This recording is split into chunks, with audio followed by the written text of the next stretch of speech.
Good morning, welcome to Daily Red Devil for all of your latest Manchester United transfer news and talk. I know everyone's probably feeling pretty miserable this morning, but we're going to try and talk about all things related to Manchester United. So do get involved in the comment section. Do let me know your thoughts on everything we discuss on today's show, and make sure to smash a like and subscribe to the channel if you are new. So on the show this morning, we're going to be talking about the stories coming out this morning, that a bit of spin, bit of Glazer's spin about a new centre-back that is apparently going to come in January. I mean, you could pretty much write these stories last night, couldn't you? I said at the end of the stream yesterday, I said, we're either going to get a story saying that the Glazers are going to sell, or we're going to get a story saying that, you know, we're going to sign a new centre-back to solve our defensive issues. And what's happened? We've got a story saying that we're going to get a new centre-back. So I think we could pretty much all write these headlines ourselves, couldn't we? It's all very predictable. Will any of it happen? I don't know. We'll have to wait and see. But we're going to talk about that. We'll also talk a bit about Jadon Sancho. Florian Pletterberg posted a story about Jadon Sancho's future, which I want to get into with you. Looking like Jadon Sancho is definitely going to leave the club in the January transfer window, which is madness. Because I mean, yes, I think Jadon Sancho needs to go, but it's about 2 or 3 months away. What's going to happen till then? We'll be talking about that. We'll obviously be talking about the game last night. We'll be talking about the aftermath. We're going to be talking about the future. We're going to be talking about how everyone's feeling at this moment. Always do, as always, get your comments in, get your live chats in, and all the rest of it. So let's start off with the story about the centre-back. So this is coming out from a couple of different journalists this morning saying that Manchester United are scouting a Lisbon, closely monitoring Sporting Lisbon centre-back Gonçalo Inácio ahead of launching a bid in January. United are prepared to trigger his £52 million release clause. Now, he's not the player that I was hoping for, if I'm honest. I like the look of Antonio Silva. He's my number one target, 19 years of age, already in the Portuguese national squad. Really, really good player. Gonçalo Inácio is also a good player. He's only 22 years of age as well, also in the Portuguese national team. Had a really good season for Sporting Lisbon last year. Come through the Sporting Lisbon Youth Academy. He'd be a good option, but I do think that Antonio Silva has a higher ceiling. The 4 centre-backs that were being linked to this morning are Jean-Claire Todibo, Antonio Silva, Edmund Tapsoba, and Gonçalo Inácio. I want you guys to let me know in the comment section who you think we need to bring in January, because you know what? We 100% need to bring in a midfielder, and a centre-back in January. We need to bring in a midfielder. We need to bring in a right back. We probably need to bring in a left back. We probably need to bring in a winger. Like we probably need, like, if we actually look through the spine of our team, the goalkeeper, can it get any worse for Onana at the moment? I don't want to say we need a new goalkeeper because I think that's a bit ridiculous. We've only just signed him for 50 million. We've got to make it work. The goalkeeper situation, we're going to have to make work. Centre-back situation, Martinez out for 3 months. Varane, injury prone. Maguire needs to go. Lindelof not good enough to start for Manchester United. Johnny Evans obviously not good enough to start for Manchester United. I mean, when you look at that, we pretty much don't have a defence anymore, really, do we? If you think our 2 best defenders are Rafael Varane and Martinez, Varane is injury prone, and Martinez is looking like he's now going to become injury prone, having 2-3 month injuries in the last 6 or 7 months, both on his foot. And I spoke to a few people who are, you know, in the sports science and fitness world, and they were saying that apparently a lot of players don't really ever go back to 100% after having similar. It's a metatarsal injury. I did a bit of research on it, and if you look at other players in the past who've had the same injury that Martinez had, then you see that there's a pattern of they do seem to drop off a little bit. So hopefully I'm wrong there, but it is definitely a bit of a concern, to be honest. You know, the fact that our 2 best centre-backs, one is injury prone, Rafael Varane, and the second one looks like he's going to become injury prone as well. So what do we do there? Lindelof's clearly not good enough. He was so poor last night. Maguire, I would start Maguire now. I genuinely would. I know that sounds ridiculous, but you know, we're literally leaking goals all over the place. And I honestly think that Diogo Dalot goal, Maguire would have done better. The other 2 goals, I mean, literally their goals were 2 or 3 passes and they scored. Like, so simple. Whereas we would play about 50 passes, get nowhere. And then, you know, it was mad. It was like they just played through us so easy. I definitely do think that we need a new set. So for me, it's pretty much the whole spine of the team. If Martinez is going to come back and be fully fit and able to play every single game, then maybe we'll be okay, you know. But we'll have to wait and see. Let me know what you guys think about that one. Let me know whether you think if we need, what positions you think we need. I think we definitely need a midfielder as well. to be honest. I think obviously Casemiro was really good last night, but we need another defensive midfielder to go next to him. Really, I think Hannibal was great. I think Hannibal was unbelievable, but he brings him off at half time.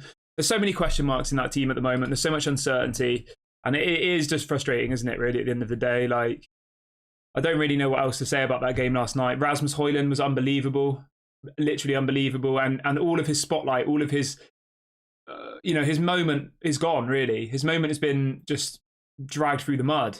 That's all we can really say. I think he was unbelievable last night, Rasmus Højlund. That's what, 3 goals in 2 Champions League matches. Unbelievable. Yeah, let's see what people are saying in the chat.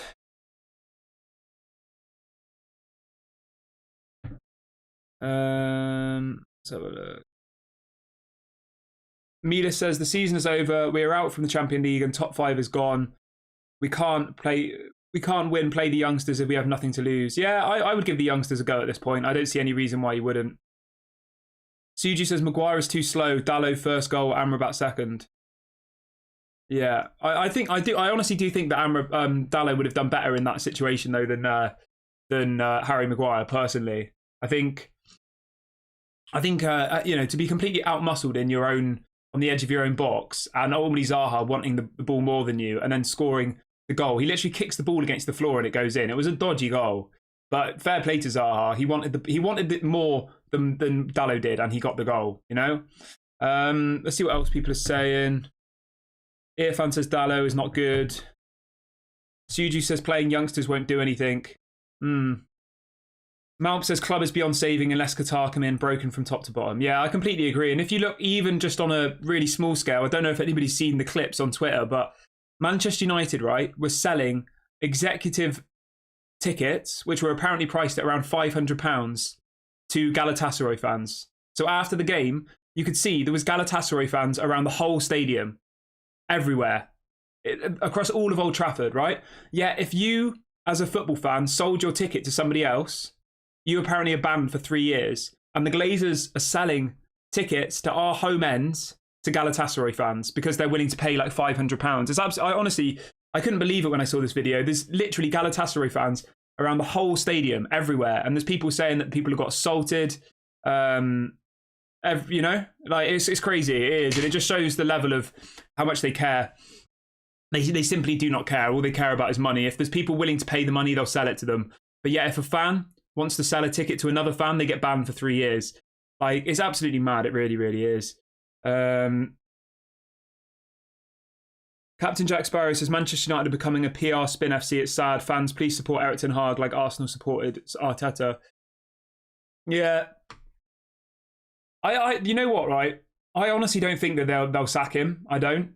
Like, I just think they won't. I just think that, whilst there's this takeover stuff going on, the amount of money that it would cost to sack Erik ten Hag and bring in a new manager would be absolutely ridiculous. Now, I don't want Erik ten Hag to get sacked, but I'm just looking at this purely from a Glazers perspective. And we know that the Glazers' main concern is money. And I honestly just don't think that they will sack him. I don't. But let me know what you guys think about that one. Emmanuel says Onana and Dalot killed the game. Yeah, I mean, Onana is literally struggling so hard at the moment, isn't he? He really, really is. Like, so bad. Al says the season's over. Let's develop the players and don't worry about the results. Yeah. You know what? In some ways, to be honest, right? I was thinking about this morning. Like, I actually think not finishing in the top 4, this is going to sound crazy, but I actually think that not finishing in the top 4 this season is actually probably better for the ongoing years, because it might filter out some of the players. Like, there might be certain players who at the end of this season say, oh, I'm going to look to go somewhere else. And maybe we do actually get we get some big money in for them. I'm not sure who I'm directly referring to, but I actually think that we need to be out of these competitions. We need to be playing 1 game a week. We need to be able to be on the training field and to allow Erik ten Hag to implement his ideas. Ever since Erik ten Hag's come in, right, we've been playing 2 or 3 games a week, every single week since he's come in, plus the World Cup, plus all the rest of it. Whereas you see teams like Brighton, obviously Brighton are in the Europa Conference League now, but Brighton over the last 10 or so years or whatever have just been playing 1 game a week, and they've had that luxury of having probably 5 or 6 days a week off where they can do training, where they can practice their drills and all the rest of it. Whereas Manchester United is like, right, we had the game last night, they'll probably have a rest day today, They'll train Thursday and Friday, and then they're back in on Saturday. Then next week they might have a rest day on Sunday. They'll train Monday and Tuesday, and then they have a game again. Do you see what I'm saying? Like, they're probably actually only doing maybe 4 training sessions a week versus a Brighton, a Chelsea, who are literally just only in the league, will be probably doing like 5 or 6. So I don't know. Maybe I'm barking up the wrong tree here, but I actually do think in some ways that us being out of Europe next season, I mean, we're not going to win. It's good for our ego. It's good for our we're the best team in the world kind of stance, which we're obviously not. It's good for our sense of entitlement to be in Europe. But what's really the point? I mean, we've lost to Bayern Munich. Okay, Bayern Munich are a good side. We've just been beaten by Galatasaray at home. It was the first time in Galatasaray's history that they'd beaten a team in the Champions League in England ever away from home. It was the first time, I think, in 5 years that they'd won a game in the Champions League at all. Like if you looked at all the stats of how much that game meant to Galatasaray last night, it was absolutely crazy. Like, it was mad. So I just think in some ways, like, we just need to be focusing on just training and just getting better as a team and improving, not on these games and not on results, because we're just clearly not in that position to be challenging for the league, for the Champions League, for the League Cup, for the FA Cup. You know, like, maybe we'll get a League Cup, maybe we'll win the League Cup, and it'll be moments of magic and we'll park the bus and blah blah blah, but we're not going to win anything based on our actual footballing ability, I don't think, at this point. Al says, how could Erik ten Hag get it so wrong by spending the whole budget on Mount and Onana? Onana has been awful. I think Mason Mount's been all right, to be fair. I'm not going to slag off Mason Mount. I think Mason Mount was really good last night. I think he's starting to show why we paid the 50 odd million for him. I'm still not sure whether it was the right signing, but I think Mason Mount's been okay. Onana's obviously been absolutely terrible, awful. But you know what, right? I'm not here to make out that I'm more intelligent than you, because ultimately everything we say on this show is, you know, we bring you news and then give you opinions. But I never thought that we needed to get rid of David De Gea. I think that obviously he made a lot of mistakes last season, but he got 17 clean sheets in the Premier League. He was he got the Golden Glove. He's an unbelievable shot stopper, and Onana can't even do that at the moment. His distribution, I don't understand this whole thing of saying his distribution was elite. I really don't get it, to be honest, because every time he gets the ball, right, he either kicks it long straight to the other team, which is what David De Gea used to do, or the one time that he tried to pass it out from the back, he gave the ball away and we conceded a penalty. So I don't really understand. And now people might say this is a whole confidence thing.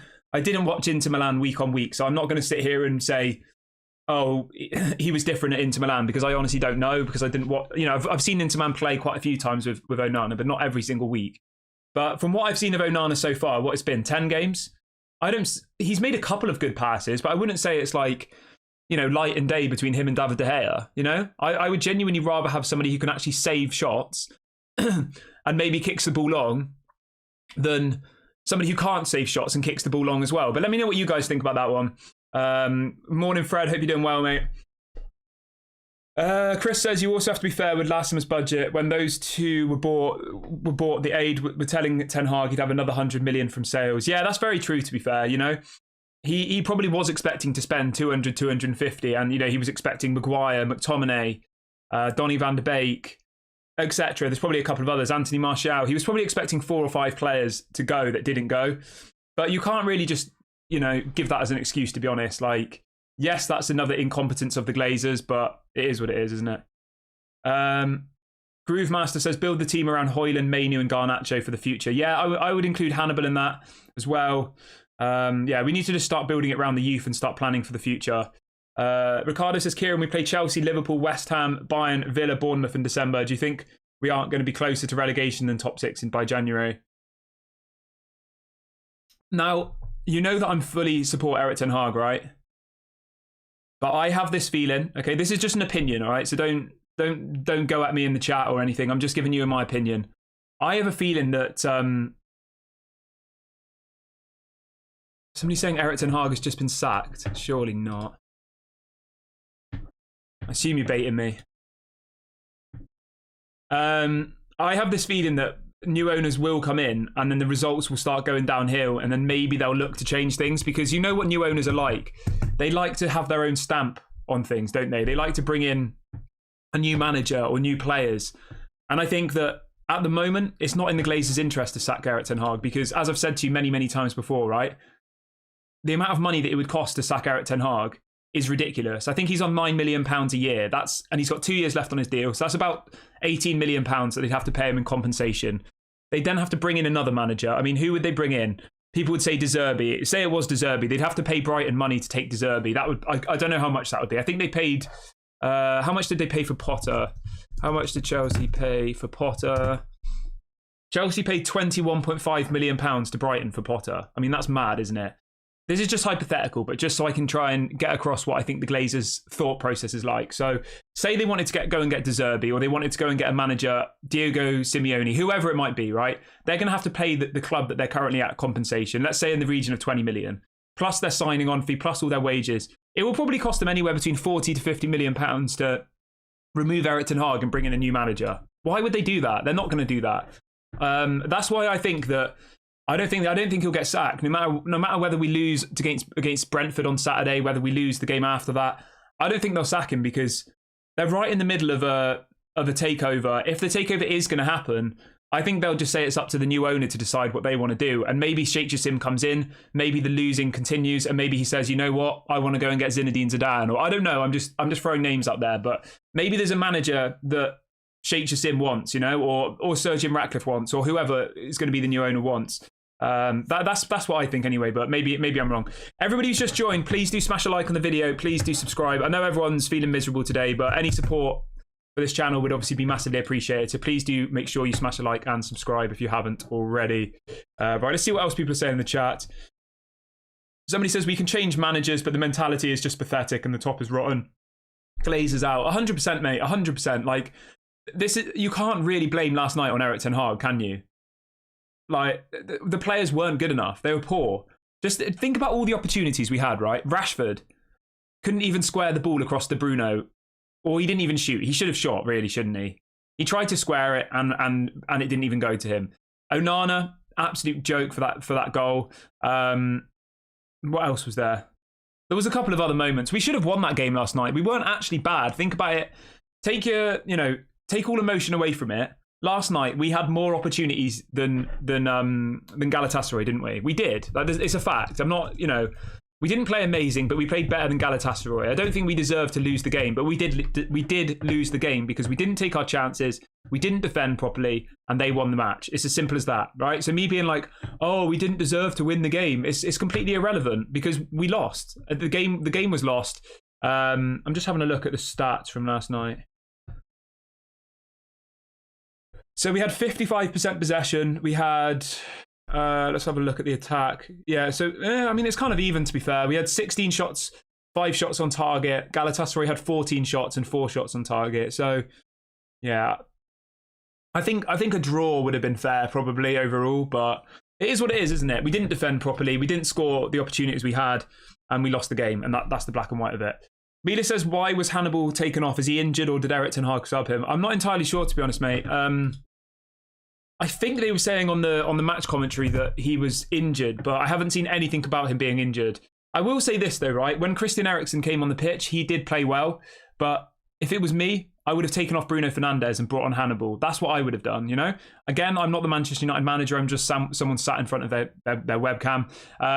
But yeah, for me, taking off Hannibal, he was the best player in the first half. It made 0 sense. Bringing on Eriksen, I think worked. He played well, but it should have been Eriksen, Hannibal, stayed on the pitch, That's what I would have done anyway, but it is what it is. Let's see what else people are saying. Tibogo says Amrabat was playing out of position. Yes, he was. Sujo says Eriksen did better than Hannibal. I probably would agree with you there, to be fair. I think Eriksen was good. I think Eriksen did do a good job when he came on, but Bruno didn't, for me. He really didn't. The thing that I don't like about Bruno, right? Now, I don't want to keep going on about Bruno Fernandes, but he's the club captain, okay? He's the club captain, and you just see that petulance towards his teammates, right? There was a couple of times where Bruno took a shot from outside the box and absolutely skied it. And instead of just getting on with the game, he's throwing his hands up and blaming other people. And I was literally on the watch long thinking, how can you blame somebody else for you skying a shot? Like, I don't get it. Like, it's just frustrating. And I just think that there was a couple of moments where him and Dallo seemed to be having a fight. Not like a physical fight, but, we're shouting at each other in quite a aggressive way. Yeah. Richie says, I think taking Hannibal off was a mistake. His tenacity in midfield was missed. Too many holes in midfield with Eriksen. Yeah, I hear you, mate. I think Hannibal should have stayed on the pitch, and I think Eriksen should have well. Bruno definitely should have been taken off, 100%. I don't know. I don't know what's happened to Bruno. For me, I think if I'm looking at it from a an unbiased perspective, I think he has got that moment of magic in him, but I think the rest of his play isn't really good enough. If that makes sense, I think he gets the goals, he gets assists, which obviously are important, but the rest he works hard as well. He's not lazy at all. I just don't think the rest of his play is that great. Let's see what else people are saying. Carl says we need our left backs so Amrabat and Casemiro can do their job properly. Yeah, I completely agree, mate. I do. We do have to keep reminding ourselves of that. We have got a lot of injuries. Like, our defence isn't our first team defence. Our defence is an absolute mess. Our defence should be Luke Shaw, Martinez, Varane and Wan-Bissaka. We've got Amrabat at left back. We've got Lindelof and Maguire, and we've got Dalot at right back. Like, it pretty much says it all, Of our defence that got 17 clean sheets last season, there's only one player in that defence who was part of it last season. One of them out of four. So when you look at it like that, you can kind of see why we're in this position that we are. But it's still. I mean, I say it's not an excuse, but it is an excuse, to be fair. Richard says the problem is, where do we go from here? We can't continue losing. I'll be honest, right? I don't want you to feel helpless this morning, but I honestly don't think that even if we keep losing, I honestly don't think that the Glazers will sack Erik ten Hag. I'm not saying that I want him to sack them, but as I said earlier on in the show, I just don't think that that's in their thought process at the moment. If they're genuinely considering selling the club, right, which they might not be, maybe it's all just a lie.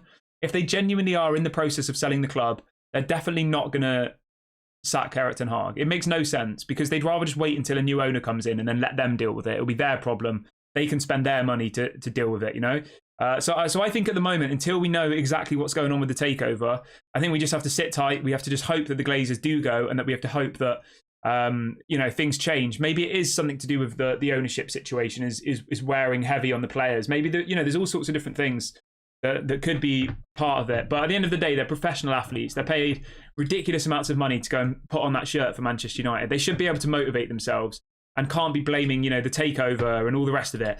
Let's talk about this story about Jadon Sancho, though, really quickly. So this is coming out from Florian Plettenberg, obviously the Sky Sports German journalist. And he is reporting that Jadon Sancho is now on the verge of leaving Manchester United in the winter transfer window.